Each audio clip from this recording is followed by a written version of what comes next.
사랑의 주님, 우리 주님을 향한 또 사랑하는 형제 자매를 향한 믿음의 고백, 아름다운 신앙의 고백 나누게 하시니 감사합니다. 이 시간 주의 음성 앞에 앉아있는 시간입니다.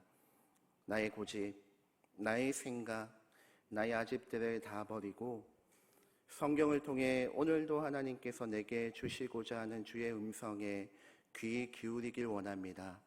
하나님, 형식적으로 앉아있다가 가는 인생이 아니라 우리의 영혼이 깨어지는 시간 되게 하여 주시옵소서. 감사드리오며 우리 주 예수 그리스도의 이름으로 기도하옵나이다. 아멘. 하나님 말씀은 요한복음 12장 4절부터 6절까지입니다. 요한복음 12장 4절부터 6절까지 우리 한 목소리로 함께 읽도록 하겠습니다. 시작. 제자 중 하나로서 예수를 잡아줄 가룟 유다가 말하되 이 양류를 어찌하여 300데나리온에 팔아 가난한 자들에게 주지 아니하였느냐 하니 이렇게 말함은 가난한 자들의 생각함이 아니요 그는 도둑이라 돈깨를 맞고 거기 넣는 것을 훔쳐감이러라. 아멘.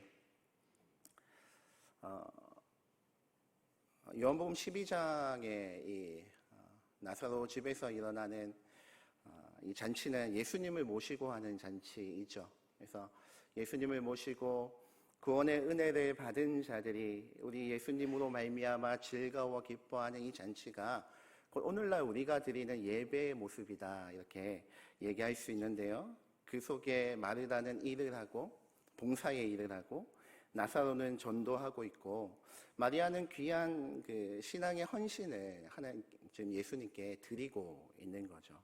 거기에 그 구원받은 백성들의 놀라운 은혜의 자리에 미꾸라지 한 마리가 지금 끼어져 있는 거거든요. 그게 오늘 본문의 이야기인데 가룟 유다에 관한 이야기. 가룟 유다.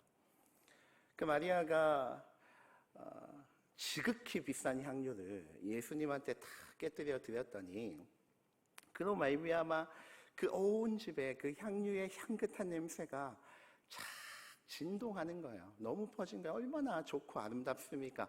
거기에 가룟 유다가 뭐라고 하냐면 5절에 이 향유를 어찌하여 300데나리온에 팔아 가난한 자들에게 주지 아니하였느냐 하니 가룟 유다는 있잖아요.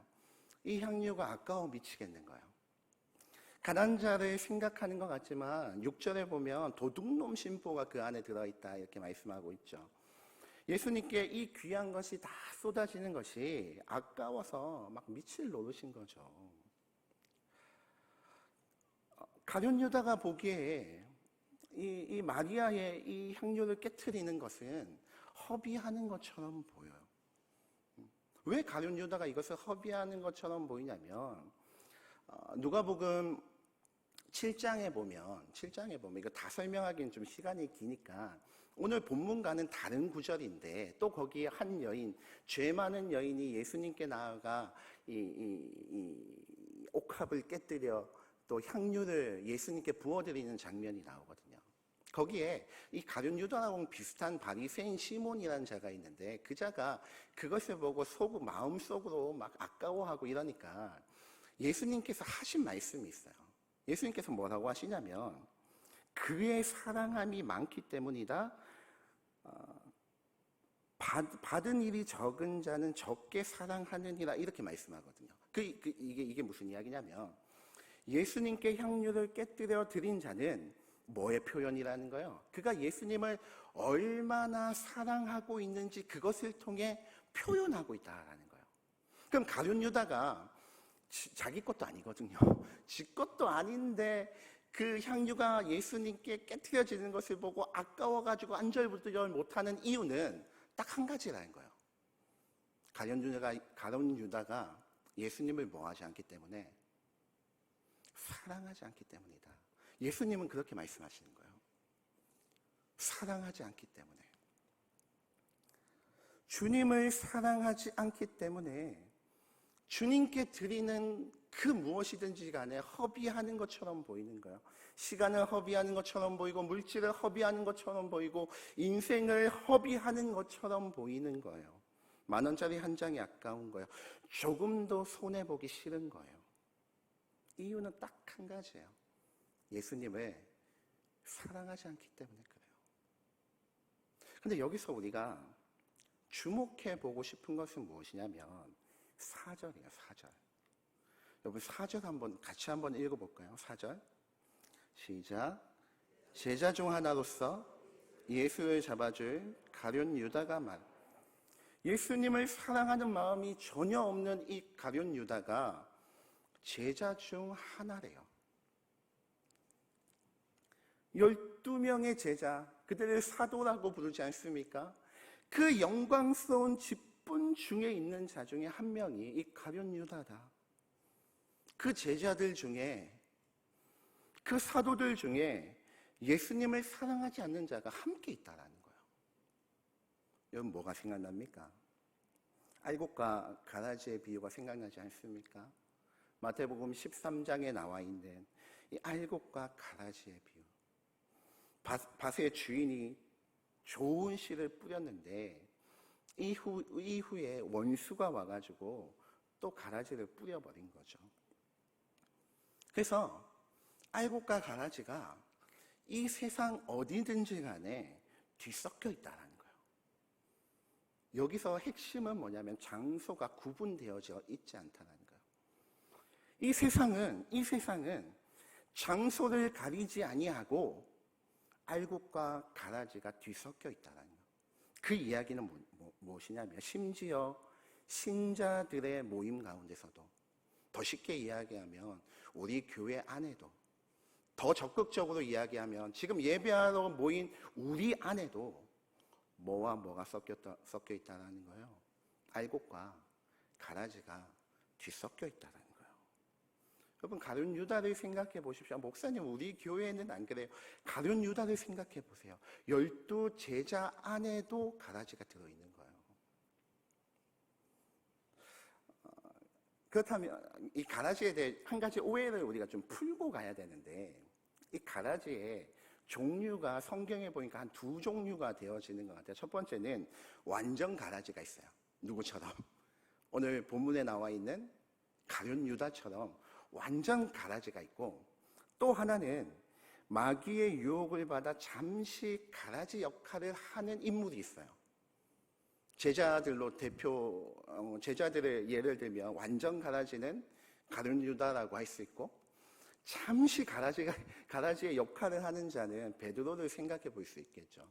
마태복음 16장에 그 위대한 신앙의 고백하지 않습니까? 주는 그리스도시요 살아계신 하나님의 아들이시니이다. 그 신앙의 고백을 들으시고 예수님께서 그 고백 위에 교회를 세워주시겠다라고 칭찬하셔요. 그리고 그때에 비로소 그 신앙의 고백 앞에서 예수 그리스도의 십자가의 죽으심과 부활에 대해 가르치기 시작하시거든요. 그 이야기를 듣고 베드로가 뭐라고 하냐면 16장 22절에 베드로가 예수를 붙들고 항변하여 이르되 주여 그리 마옵소서, 이 일이 결코 주께 미치지 아니하리이다. 예수님 말도 안 되는 소리 하지 마십시오. 예수님 십자가에 죽으면 우리 어떻게 하라고요? 안 됩니다. 결코 안 됩니다 라고 그 십자가에 우리를 구원하시기 위해 십자가를 지시기 위해 오신 예수님의 그 앞을 가로막고 있는 거예요. 좀 전에 뭐 하던 자가 주는 그리스도시요 살아계신 하나님의 아들이시다라고 위대한 신앙의 고백을 했던 자가 금방 돌아서 가지고 예수님의 십자가의 길을 막고 있는 거예요. 예수님께서 16장 23절에 이렇게 얘기해요. 예수께서 돌이키시며 베드로에게 이르시되 사단아 내 뒤로 물러가라. 너는 나를 넘어지게 하는 자로다. 네가 하나님의 일을 생각하지 아니하고 도리어 사람의 일을 생각하는도다 라고 베드로를 책망하셔요. 그러니까 베드로가 완전 가라지는 아니죠. 이후에 그가 이 예수 그리스도의 이 부활 이후에 그가 얼마나 큰 사도로 쓰임받게 되어집니까? 믿음의 모범으로 오늘도 우리가 베드로를 바라보고 있지 않습니까? 그런데 그럼에도 불구하고 잠시 이런 역할들을 감당할 때도 있었다라는 거예요. 여러분 완전 가룟 유다처럼 완전 가라지든지 아니면 잠시 가라지, 이 용어가 맞는지 모르겠어요. 어쨌든 잠시 가라지든지 간에 그들이 하는 역할은 동일해요. 그들이 하는 역할은 동일해요. 그 역할이 뭐냐면 우리 한번 찾아볼까요? 마태복음 13장에 41절 한번 찾아보십시오. 마태복음 13장에 41절. 지금 이 알곡과 가라지의 비유를 예수님께서 친히 풀어주시는 본문이거든요. 친히 풀어주시되 41절에 같이 한번 읽겠습니다. 시작. 인자가 그 천사들을 보내리니 그들이 그 나라에서 모든 넘어지게 하는 것과 또 불법을 행하는 자들을 거두어내어. 여러분, 원수인 마귀가 뿌린 가라지들은 마귀로부터 뭘 받았냐면 사명을 받은 거예요. 여러분, 우리 성도들만 사명 받은 게 아니에요.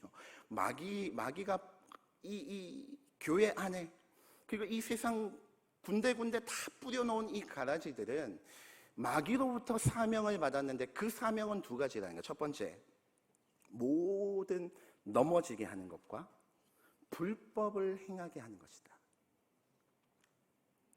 두 가지의 일로, 두 가지의 역할을 감당함으로 말미암아 하나님의 나라를 하나님 나라 되지 못하도록 방해하고 있다는 거예요. 첫 번째는 모든 넘어지게 하는 거예요.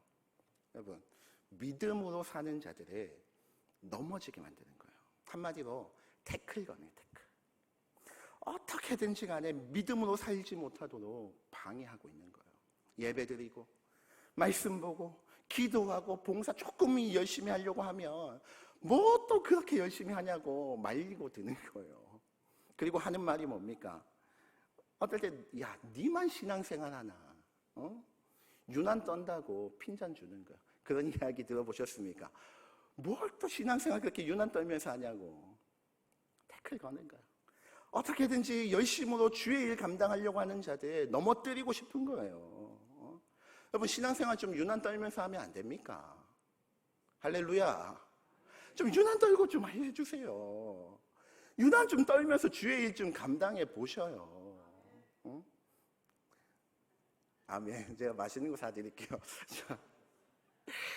조금만 열심히 하는 사람들 보면 눈 흘기고 막 뒷담화하고 왕따 시키고 넘어지게 만들고. 여러분, 오늘 가룟 유다가 하는 일이 그거예요. 가룟 유다가 오늘 본문에서 마리아의 그 아름다운 신앙의 모습, 예수 그리스도의 말씀을 붙잡고 하는 이 헌신, 자신의 가장 귀한 것을 아낌없이 주께 내어놓는 이 아름다운 헌신 앞에, 이 아름다운 신앙의 고백 앞에 태클 걸고 있는 거예요.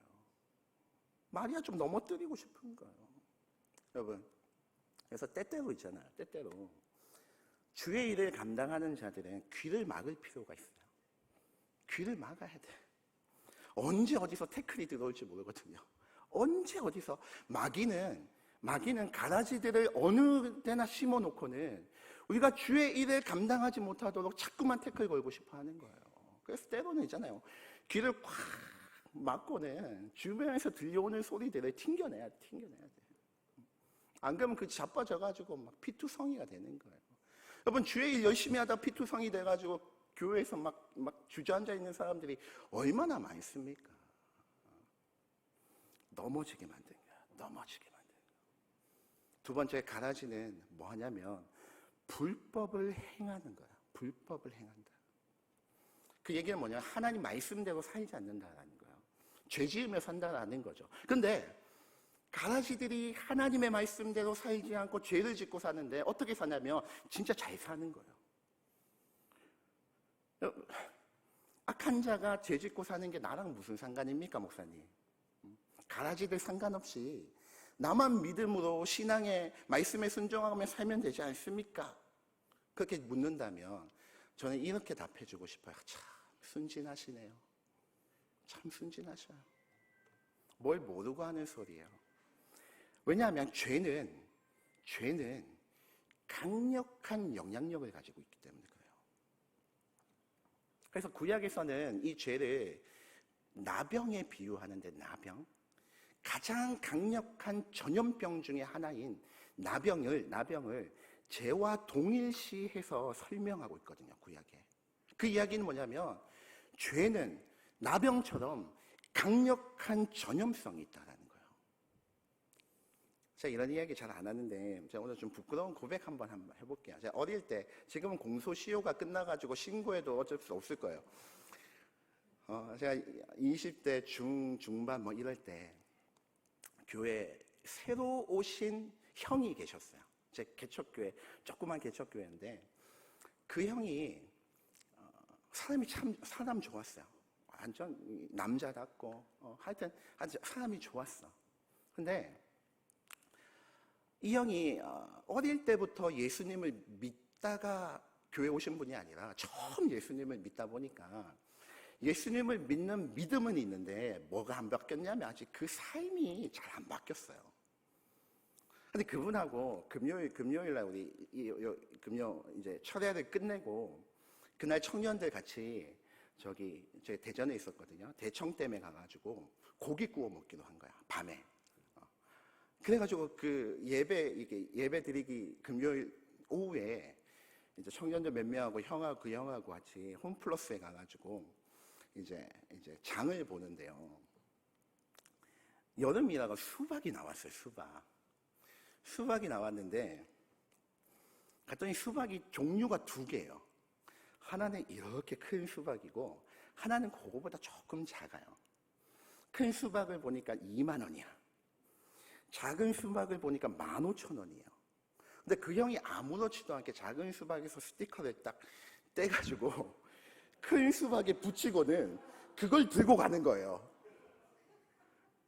그리고는 그걸 15,000원에 계산해서 사는 거예요. 저 어릴 때부터 교회 다녔거든요. 하나님, 이거 여러분 배우셔가지고 그렇게 하시면 안 돼요, 여러분.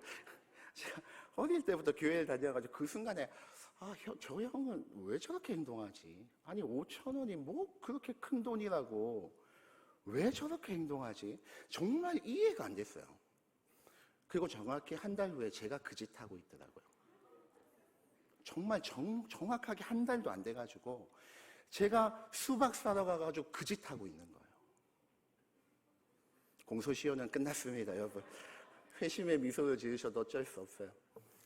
이게 제가 그때 그때 그 스티커를 수박에 붙이고는 그걸 계산해서 나오다가 하나님이 제 마음속에 강력하게 깨닫게 해주신 것이 그거예요. 죄는 무시무시한 전염성이 있구나. 죄는 강력한 전염성이 있구나. 그 죄가 가지고 있는 영향력 절대 무시할 수 없겠구나. 그 죄가 그때 깨달은 거예요.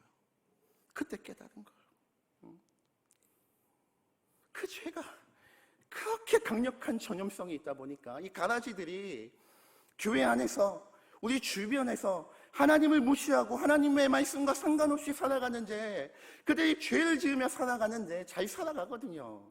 그 영향력 따라가지고 우리도 어느새 하나님의 말씀보다 세상의 기준, 세상의 가치, 그들이 추구하고 살아가는 그 삶의 방식이 맞는 줄 알고 따라가게 되는 거예요. 죄의 영향력이에요. 여러분, 죄 절대 무시하지 마세요. 야, 이길 수 있지. 우리 예수 그리스도 의지하면, 여러분 맞아요. 성령 하나님을 의지하고 우리가 충분히 이길 수 있지만 그럼에도 불구하고 죄가 가지고 있는 영향력과 그 전염성은 여러분 결코 무시하시면 안 돼요. 여러분, 오늘 본문에 나와 있지 않지만 오늘 가룟 유다가 하는 말만 나와 있죠. 오늘 본문을 똑같이 기록하고 있는 마태복음 26장에는 모든 제자들이 똑같이 왜 이것을 허비하느냐라고 붕괴하고 있어요. 이건 우리한테 뭘 보여주냐면 누구로부터 시작되어진, 가룟 유다로부터 시작되어진 불평과 불만과 그 아까워하는 마음들이 모든 제자들에게 전염된 거예요. 그렇게 추론해 볼 수 있죠. 여러분, 우리가 가장 쉽게 짓는 죄가 무엇입니까? 우리 입술의 죄 아니겠습니까? 불평하고 불만하고 짜증내고. 여러분, 금방 전염돼요. 출애굽한 백성들을 보십시오. 그 출애굽할 때 그들이 망하는 이유가 뭐예요? 10명의 정탐꾼들이 가나안 땅을 보고 와가지고 가나안 땅 거인들은 앞에 우리는 메뚜기와 같다. 우리 절대 못 이긴다. 그 불평의 말들이 씨앗이 되어져가지고 퍼지는데 삽시간에 퍼져버리잖아요. 왜냐하면 그 죄의 말들은 생명력이 있어가지고 전염성이 있어가지고 온 백성들은 완전히 사로잡아 버리는 거예요. 불신의 말로 인하여 다 망하게 되어지는 거죠. 여러분, 가라지들은 어디든지 있는 거예요. 진짜 가라지든지 아니면 잠시 가라지든지 이 마귀가 하나님 나라를 방해하기 위해 이 가라지들을 우리 주변에 심어 놓았다고요. 목사님, 우리 없어요? 아니에요. 희망사항이에요. 있어요. 우리 안에도 있어요. 그럼 왜 이런 말씀을 제가 지금 하고 있을까요? 여러분, 작고 보자 가라지, 작고 보자 간첩, 신고하라고 제가 그렇게 하는 거예요? 여러분, 아니에요. 우리 주변에 가라지 보이면 신고하라고 하는 말이 아니에요. 나를 돌아보자는 거예요. 나를 돌아보자는 거예요. 나는 알곡인가 가라지인가? 가라지의 특징이 뭐라고요? 그냥 예수님 안 믿는 사람, 안 믿는데 이 자리에 와 있는 사람, 그게 가라지가 아니에요. 가라지는 모든 넘어지게 하는 것과 불법을 행하는 자예요. 그로 말미암아 알곡으로 하여금 자빠지게 만드는 거예요. 주를 위해 살고자 하는 자를 넘어지게 하는 자입니까? 아니면 반대로 격려하여 세워주는 자입니까? 우리 자신을 돌아보자고요. 하나님 말씀과 상관없이 불법을 행하며 살아가 성도들로 그 죄에 동참하게 만들고 있지는 않습니까? 우리 입술에 아름다운 열매를 맺고 살아가고 있습니까? 우리 마지막 찬양 아까 너무 좋더라고요. 뭐죠? 사랑합니다. 제가 찬양을 잘못해요. 또 뭐죠? 축복합니다. 뭐 그거 있잖아요. 그거 아까 최고입니다. 그런 입술의 열매를 맺으며 신앙과 믿음 가운데 격려하며 세워주는 사람인지, 아니면 태클 걸어가지고 자빠뜨리고 자빠진 사람 못 일어나게 짓밟고 막. 제가 화를 왜 이렇게 내고 있죠? 여러분, 누군가 우리는 반드시 있잖아요. 영향력을 끼치고 살아가게 있어요. 믿음의 영향력도 끼치지만 죄의 영향력도 끼쳐요. 안 보는 것 같아도 다 보고 있어요. 여러분, 여러분의 가정 가운데 교회 욕하고 성도도 욕하고 그러면 아무도 안 듣는 거 같죠. 여러분 자식들이 다 듣고 있어요. 그리고 그 마음속에 교회를 향한 불신과 불만들이 싹트고 있어요. 입술 조심하. 우리의 영향을 그 누군가는 지금도 받고 있는 거예요. 가라지 되지 말고 알곡 되는 우리 모두 되었으면 좋겠습니다. 찬양하도록 할게요.